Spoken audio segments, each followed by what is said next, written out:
je vais clôturer mon plan en épargne en action. Je ne sais même plus comment on dit ça.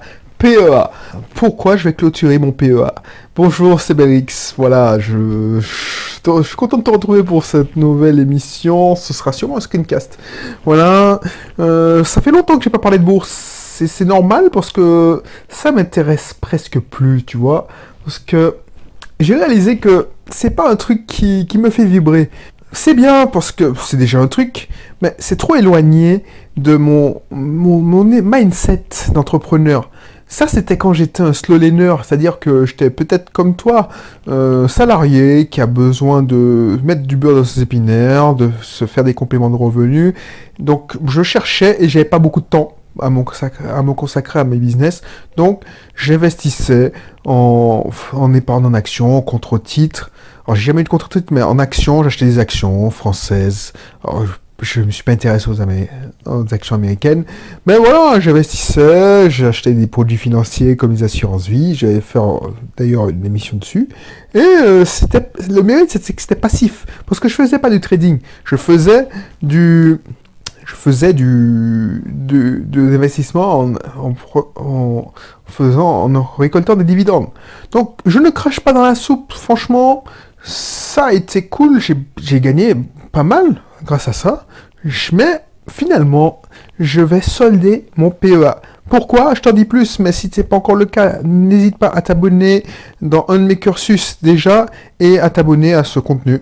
Cliquant sur le bouton s'abonner ou suivre, si tu es sur Facebook, iTunes, je sais même plus, SoundCloud, YouTube.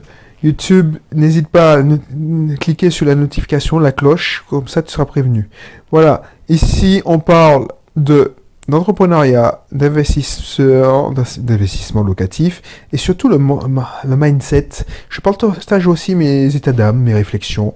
Ça me sert aussi de thérapie pour ne rien te cacher. Et puis, on parle du sujet du jour, voilà. Alors, pourquoi je fais fermer mon PEA? Parce que, voilà, je l'ai répondu déjà à l'introduction, hein. Ça me fait moins vibrer. J'ai réalisé que, quand tu as un PEA, tu gagnes, allez, au mieux 12%, quand dans les bons... Alors, 12% au lycée, hein. Donc, dans les bonnes années, tu vas gagner, allez, 15%, 17%. Et puis, dans les mauvaises années, tu vas perdre si tu as mal investi, ou dans les très mauvaises années, tu vas faire 2%, 3%. Bref, ça me convient plus. Je vois que même quand je fais un investissement locatif, c'est 10% minimum. Et puis je suis au contrôle. Si je gagne pas d'argent, c'est ma faute. Alors oui, quand tu achètes des actions, si tu gagnes pas d'argent, c'est ta faute. T'as pas fait tes classes. C'est parce que moi, quand j'investissais, je faisais mes classes, je n'investissais pas. Alors, je ne sais pas si tu as lu de mes articles dans le blog, parce que le blog My Cat is Rich, consulte-le, surtout les premiers articles, tu verras le cheminement.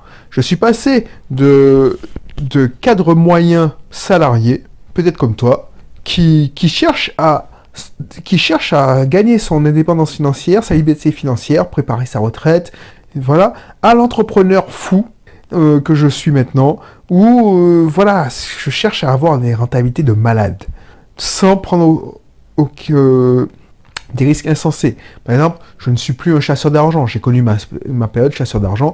Là, par exemple, j'ai eu raison, mais j'ai pas investi dans le Bitcoin. Parce que je disais, bon, là, Belrix, tu as mieux à faire avec ton argent. Je suis pas milliardaire comme Grant Cardone ou tous ces millionnaires qui investissent dans le Bitcoin.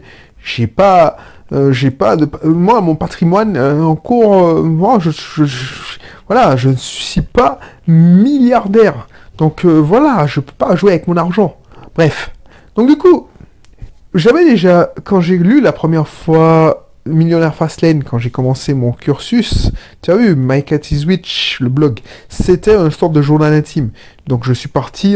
J'ai commencé à l'écrire quand j'étais responsable informatique, donc je m'intéressais à la bourse, parce que il y avait 3 axes de développement, bourse, business, investissement locatif.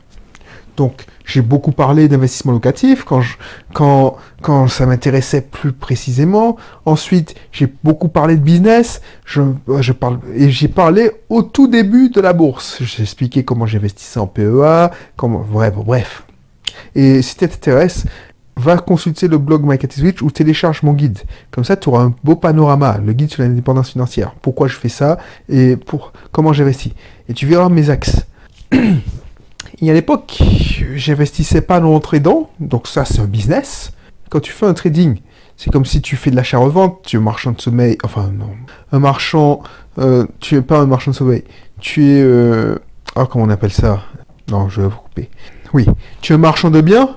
Non, quand tu fais du trading, même si c'est à ton petit niveau, tu es un businessman. Tu travailles plus d'une heure par jour. Moi, je voulais que ce soit passif. Donc, j'investissais en faisant des dividendes. Sauf que, en faisant ça, si tu investis dans le PEA, quand la bourse va mal, ton business ton investissement ne grandit pas. Et c'est trop passif. Les retombées sont pas, tu peux pas faire x10 avec les actions.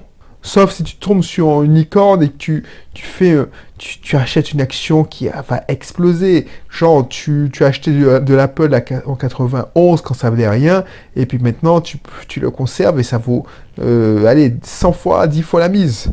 Mais on n'en est pas là. Il y aura un Apple, il y a un Apple tous les 5 ans. Il y a eu un Facebook. Bref. Donc là, moi, ce que je me rends compte, c'est que moi, je prends beaucoup plus mon pied en faisant du business. Quand on a créé la société, on a construit un patrimoine. Et si tu es comme moi, parti de zéro, si je devais le refaire, je ne mettrais pas, par exemple, toute une partie de mes économies dans la bourse. Je mettrais à fond sur un business en ligne. Là, je prends mon exemple. On a ouvert le business en ligne avec... Je te parle d'un truc qui est pas si vieux. J'ai investi pour créer Ubisoft Team. J'ai investi, allez, 300 euros. Allez, 300 euros de mise de départ. Et beaucoup de temps, je te conçois. Mais 300 euros. Donc, avec 300 euros, la société vaut, allez, 10, 15 fois plus maintenant. Même chose quand tu investis quand tu crées un cabinet libéral, quand tu fais ton business. Quand tu investis en immobilier, tu peux avoir un rendement c'est du même ordre si tu t'achètes bien. Alors que l'immobilier c'est moins vrai. Mais tu es au contrôle. Déjà, tu es en contrôle et ça fait toute la différence. Tu ne te contentes pas d'acheter et attendre que ça tombe tout cuit dans ton bec. Tu vois ce que je veux dire? C'est pour ça que je n'investis plus et je vais clôturer mon PEA. Parce que c'est la somme que j'ai investie dans mon PEA, alors que mon PEA est à plus de 10 ans. Tu vois, je te parle d'un truc que je t'ai expliqué dans l'article. J'ai commencé à investir quand j'étais étudiant. Ben, mon PEA, il a plus de 10 ans. Et du coup, voilà. J'ai lu des livres, j'ai fait mes classes, j'ai étudié, donc j'ai un certain recul. Je sais lire un bilan, j'analyse les finances, donc ça s'intéresse. Je ne dis pas que c'est mal de faire ça, mais si tu veux avoir beaucoup plus, alors j'y crois sur mon PEA, c'est 20 000 euros qu'il y a dans mon PEA, et c'est peu, hein, 20 000 euros sur un PEA, ah ben, ils seront beaucoup mieux employés dans un business. Voilà, c'est tout pour aujourd'hui. Qu'est-ce que je voulais te dire? C'est vrai que ça fait longtemps que j'avais pas investi dans mon PEA. Tu vois, les 20 000 euros, ça n'a pas bougé depuis la période où j'étais étudiant, enfin non, responsable informatique. Je n'ai pas du tout investi. Et je me rends compte que, mais c'est ma conseillère financière qui m'a dit ça, mais vous en faites rien de votre PEA, vous allez payer des frais des pénalités d'inactivité. Je dis, mais non, c'est abusé quand même. C'est parce que je fais pas d'opération, tu me pousses à la consommation.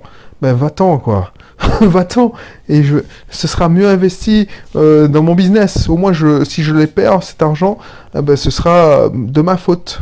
Et je pourrais pas dire oui, c'est un salaud de patron qui a coulé l'entreprise. Bref. C'est tout pour aujourd'hui. Je suis content de te retrouver. C'est toujours un plaisir. Si tu n'as pas encore fait la démarche, inscris-toi dans un de mes cursus privés. Tous les liens sont dans la description. Choisis celui qui te correspond le plus. Abonne-toi. Si tu veux partager, partage. Si tu veux commenter, commente. Et je te dis à bientôt pour un prochain numéro. Allez, bye bye.